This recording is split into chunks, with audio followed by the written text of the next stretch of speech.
श्री शिवाय नमस्तुभ्यम। दोस्तों, आप सभी लोग जानते हैं कि 7 अप्रैल 2025 यानी सोमवार को पड़ रही है चैत्र महीने की नवरात्रि दशमी तिथि।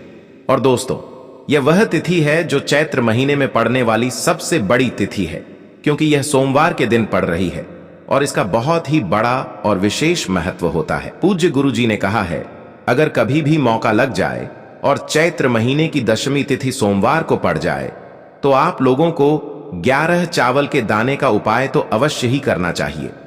इन दोनों का संयोग बहुत ही कम आता है। और दोस्तों, पूज्य गुरु जी ने अपनी शिव महापुराण की कथा में बताया है, इस दिन आपको 11 चावल दाने वाला उपाय तो अवश्य ही करना चाहिए, क्योंकि ऐसा दिन पूरे साल में सिर्फ एक ही बार आता है। और दोस्तों, आप सभी लोग जानते हो कि सोमवार दशमी का अगर सबसे बड़ा कोई उपाय है तो वह 11 चावल के दाने वाला उपाय है। तो दोस्तों, इस सोमवार के दिन आप लोगों को इस 11 चावल दाने वाले उपाय को जरूर करना है। बहुत सारे लोग होंगे जिन लोगों ने इस उपाय को ना किया हो, मतलब पूरा साल निकल गया और उन्होंने किसी भी दिन इस 11 चावल दाने वाले उपाय को ना किया हो। पर दोस्तों, आपके पास एक आखिरी मौका बचा हुआ है, जो कि 7 अप्रैल के दिन है। तो इस दिन आप लोगों को इस वाले उपाय को जरूर कर लेना है।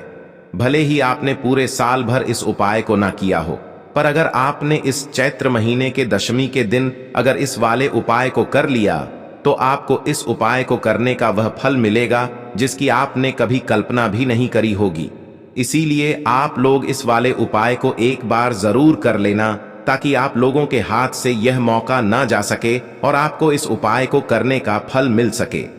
दोस्तों, यह उपाय पंडित जी ने अपनी अभी की ही शिव महापुराण की कथा में बताया है, जिस उपाय को आज हम आपको बहुत अच्छे से समझाने वाले हैं।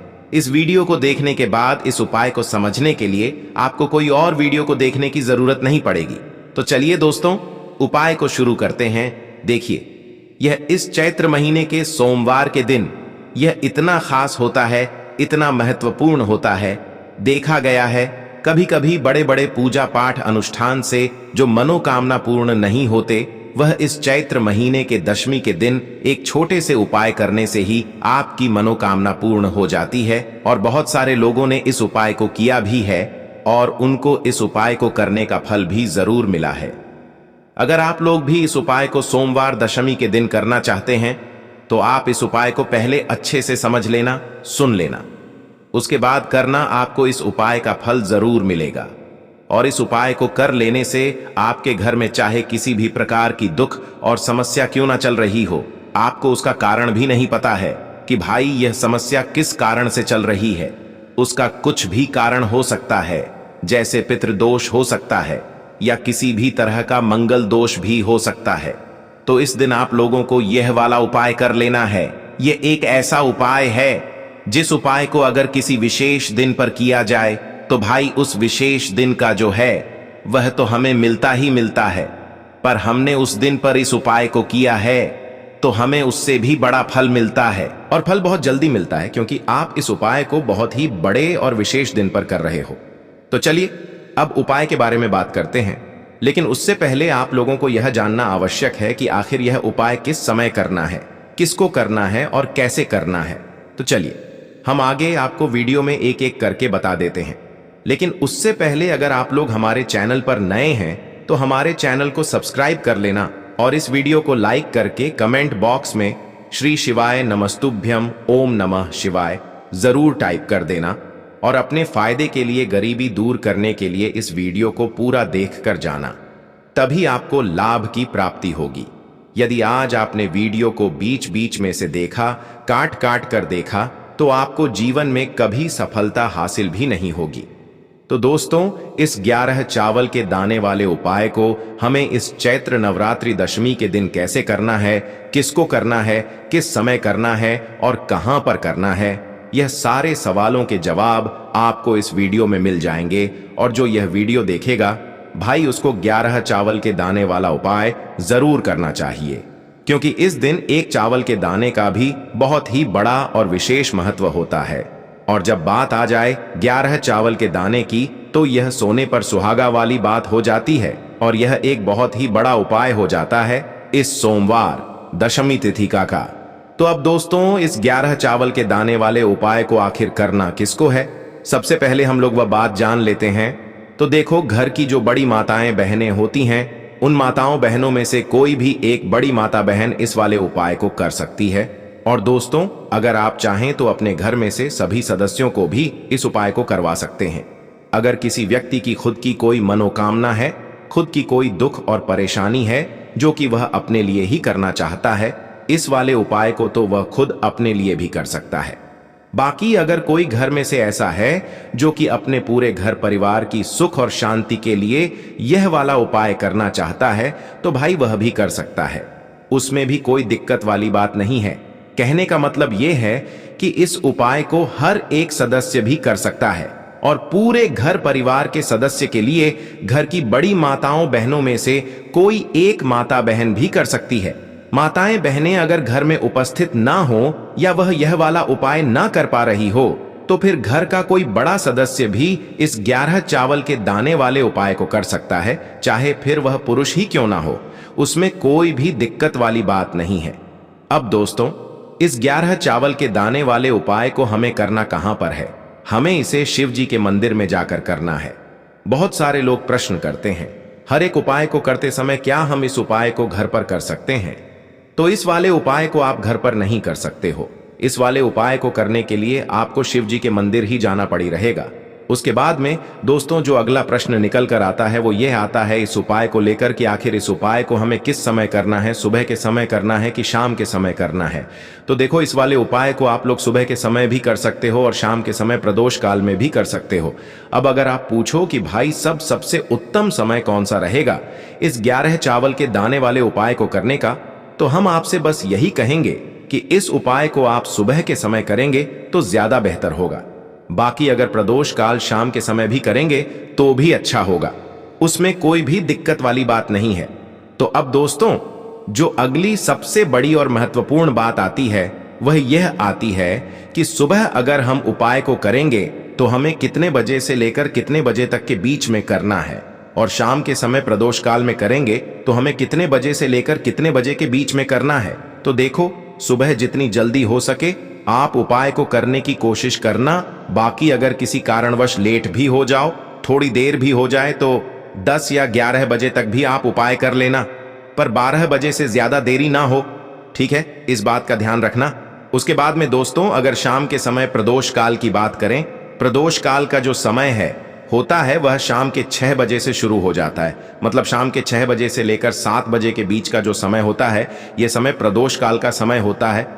पर अभी जो मौसम चल रहा है, इस मौसम में जो है शाम बहुत देरी से होती है, तो आप इस उपाय को 7 या 8 बजे के बीच में भी कर सकते हो। मतलब शाम के 6 बजे से रात 8 बजे के बीच में आप कभी भी इस वाले उपाय को कर सकते हो, उसमें कोई भी दिक्कत वाली बात नहीं है। अब दोस्तों, यहां पर इस उपाय को लेकर एक और सबसे बड़ी बात यह निकल कर आती है कि इस 11 चावल के दानों को हमें लेना कहां से होता है, और हमें इस उपाय को करने के साथ में क्या और कुछ भी सामग्री ऐसी होती है जो शिव जी के मंदिर लेकर जानी पर डिड़ती है। तो देखो, यहां पर हम आपको बता दें, सबसे पहले आप लोग यह जान लो कि यह जो 11 चावल के दाने वाला उपाय है, सिर्फ और सिर्फ आप उपाय की सामग्री लेकर कभी भी शिव जी के मंदिर मत जाना, क्योंकि हमें भगवान के सामने यह नहीं दर्शाना है कि अगर हम भगवान शिव जी के मंदिर आए हैं तो अपने फायदे के लिए आए हैं। तो इसलिए जो भी पूजन सामग्री है, उपाय सामग्री है, 11 चावल के दाने, इसके साथ में आपको पूजन सामग्री भी जरूर लेकर जाना है। देखो, अगर सुबह के समय उपाय कर रहे हो तो सीधी सी बात है, एक लोटा जल तो आप लेकर जाओगे ही जाओगे। वहीं एक लोटा जल अगर मिट्टी का जल हो तो बहुत अच्छा रहेगा। मिट्टी का जल कैसे बनाया जाता है, इसके लिए हमने पहले से बहुत सारी वीडियोस बना दी है आपके पास। इस दिन एक आखिरी मौका रहेगा मिट्टी का जल शिव जी पर चढ़ाने का और उपाय को करने का। बहुत बड़ा आपको इस दिन फल मिलेगा। तो इसलिए इस दिन हो सके तो भाई मिट्टी का जल चढ़ाना, तो अपने साथ में कम से कम एक लोटा जल तो आपको लेकर जाना ही जाना है। अगर मिट्टी का जल नहीं है तो घर का जल भी आप इस्तेमाल कर सकते हो। इसके अलावा जो भी पूजन सामग्री है, देखो 11 चावल के दाने यह अलग आपके रहेंगे और जो आपकी पूजन सामग्री रहेगी वह अलग रहेगी। पूजन सामग्री में आप जो भी चीज लेकर जाना चाहे वह लेकर जा सकते हैं, उसमें कोई भी दिक्कत वाली बात नहीं है। वहीं अगर हम बात करें शाम के समय की, तो शाम के समय शिव जी पर जल नहीं चढ़ता है, इसीलिए शाम के समय आप लोग एक दीपक तैयार कर लें जो कि गोल बत्ती का आटे का शुद्ध देसी गाय का घी का होगा, है ना। इस बात का आप लोगों को ध्यान रखना है और इस दीपक को आपको घर से जलाकर नहीं लेकर जाना है, भगवान शिव जी के मंदिर में जाकर ही जलाना है। इस बात का भी आप लोगों को ध्यान रखना है। अब दोस्तों, यहां पर हमें इस बात को समझना है कि यह 11 चावल के दाने हमें लेना कहां से है। क्या हमें दुकान से लेकर आना है, या हमें अपने घर से लेना है, या कहां से लेकर आना है, और कौन से चावल लेना है, क्योंकि चावल भी बहुत प्रकार के होते हैं।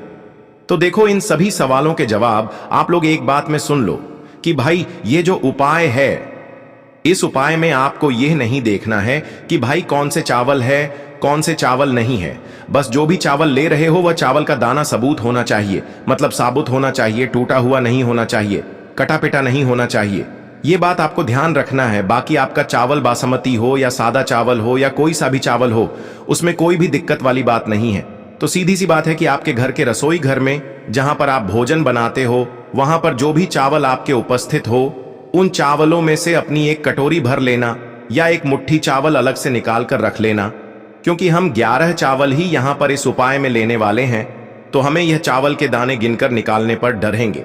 इस बात का आप लोगों को ध्यान रखना है। तो अपने उस चावल की कटोरी में से या चावल में से 11 ऐसे चावल के दाने आप लोग निकाल लो जो कि टूटे हुए ना हो, कटे पिटे ना हो, जिनमें कोई दाग ना लगा हुआ हो, है ना। अच्छे साबुत चावल के दाने 11 दाने आप लोग निकाल कर रख लो और इन्हें किसी भी एक कागज की पुड़िया में या किसी एक छोटी सी कटोरी में आप लोग रख लो, ताकि यह सुरक्षित रहे, आपके एक भी चावल का दाना इधर उधर ना हो और आपका उपाय भी पूरा अच्छे से हो जाए।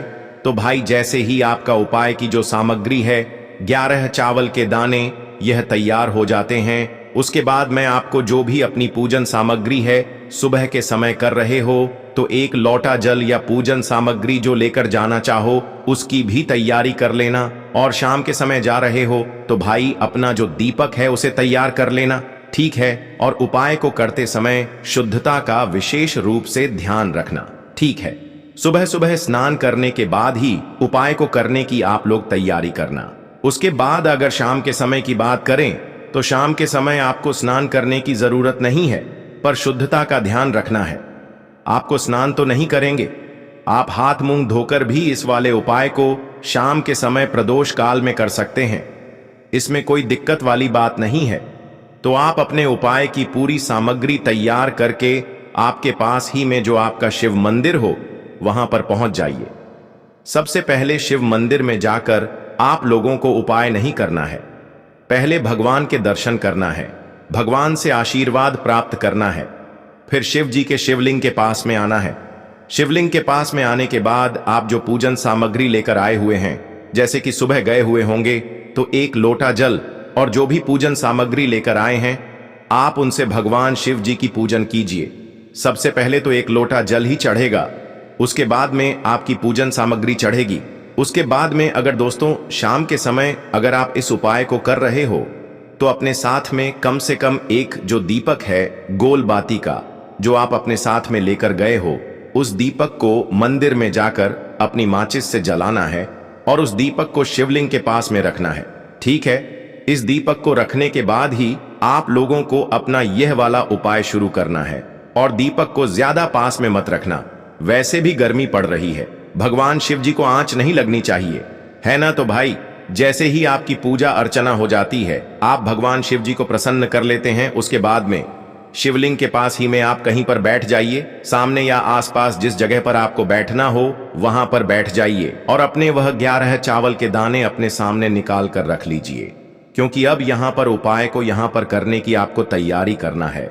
और इस तरीके से जब आप उपाय करेंगे, पूजन सामग्री करने के बाद, पूजन अर्चना करने के बाद, तो आपको उपाय का फल बहुत जल्दी और बहुत बढ़ा होकर मिलेगा। तो अपने 11 चावल के दाने अपने सामने निकाल कर रख लेना और यह जो उपाय है यह आपकी सीधे हाथ की हथेली से होगा, इसलिए इस बात का भी विशेष रूप से ध्यान रखना है। तो सीधे हाथ की हथेली का प्रयोग करके ही आप लोग अपना इस वाले उपाय को करना। अपने सामने जो भी आपकी कागज की पुड्डियां हैं उसको खोल कर रख लो, या कटोरी है तो भाई उसे अपने सामने रख लो और अपने वह 11 चावल के दाने निकाल लो। ठीक है। उसके बाद में दोस्तों अब आपको क्या करना है कि शिवलिंग आपके सामने होगी तो आपने वह 11 चावल के दाने एक एक करके आपको शिवजी के शिवलिंग के ऊपर चढ़ाना है। कहां पर चढ़ाना है? शिवलिंग के ऊपर चढ़ाना है और कहीं पर भी नहीं चढ़ाना है। आपको अपने हथेली से तो शिवलिंग के ऊपर चढ़ना है, भले ही फिर वह अपने आप जलाधारी पर गिर जाए या मतलब वहीं पर गिर जाए, उसमें कोई दिक्कत वाली बात नहीं है, पर आप चढ़ाओ। शिवलिंग के ऊपर ही तो आपको क्या करना है, अपना पहला चावल का दाना उठाना है, श्री शिवाय नमस्तुभ्यम बोलना है और शिवलिंग पर चढ़ा देना है। इसी तरीके से दूसरा चावल का दाना उठा है, शिवलिंग पर चढ़ाना है और मंत्र बोल देना है। और फिर तीसरा चावल का दाना उठाना है, श्री शिवाय नमस्तुभ्यम बोलना है और चढ़ा देना है। इसी प्रकार से आपको पूरे 11 चावल के दाने एक एक करके शिव जी के शिवलिंग के ऊपर चढ़ाना है और भगवान से प्रार्थना करते जाना है। मतलब प्रार्थना तो आपको आखिरी में करना है, पर हर एक चावल के दाने को चढ़ाते समय श्री शिवाय नमस्तुभ्यम जरूर बोलना है। उसके बाद ही में यह चावल का दाना शिवलिंग के ऊपर आपको चढ़ाना है।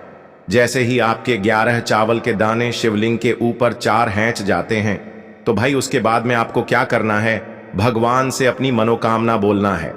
मनोकामना भी कब बोलना है? जब आपका 11 चावल का दाना आपके सीधे हाथ की हथेली में हो और आप उसे चढ़ाने के लिए जा रहे हो। श्री शिवाय नमस्तुभ्यम बोलकर उस आखिरी चावल के दाने को शिवलिंग के ऊपर चढ़ा देना और भगवान से फिर अपनी वह मनोकामना बोल देना, जिस मनोकामना के लिए आप लोग अपना यह वाला उपाय कर रहे हो, जिस भी दुख और परेशानी के लिए आप लोग अपना यह वाला उपाय कर रहे हो। उसके बाद में जैसे ही आप अपनी मनोकामना बोल देते हो, आपका यह वाला उपाय पूरा हो जाता है। पर दोस्तों, उपाय को करने के बाद आप लोगों को 2 मिनट भगवान शिव जी के मंत्र का जाप जरूर करना है और मंत्र का जाप करने के बाद भगवान से एक और बार प्रार्थना करना है अपनी मनोकामना के लिए या अपनी जो भी दुख और परेशानी है उसके लिए। इसके बाद में आप लोग भगवान को देखकर भगवान से प्रार्थना करके उनसे आशीर्वाद लेकर वहां से उठ सकते हैं और अपने घर पर जा सकते हैं। बस दोस्तों, यहां पर यह वाला उपाय पूरा हो जाता है। इस तरीके से जो भी व्यक्ति छोटी छोटी चीजों का ध्यान रखते हुए इस 11 चावल के दाने वाले उपाय को करेगा, निश्चित सी बात है उसे उसकी मनोकामना जल्द ही पूर्ण होगी और जो भी दुख और परेशानी है वह भी बहुत ही जल्दी दूर होंगे। दोस्तों, आपको यह वीडियो कैसा लगा? कृपया कमेंट करें और पंडित प्रदीप मिश्रा के नए वीडियो पाने के लिए इस चैनल को सब्सक्राइब करें। स्वस्थ रह मस्त रम, अगले वीडियो में फिर मिलेंगे। धन्यवाद। हर हर महादेव।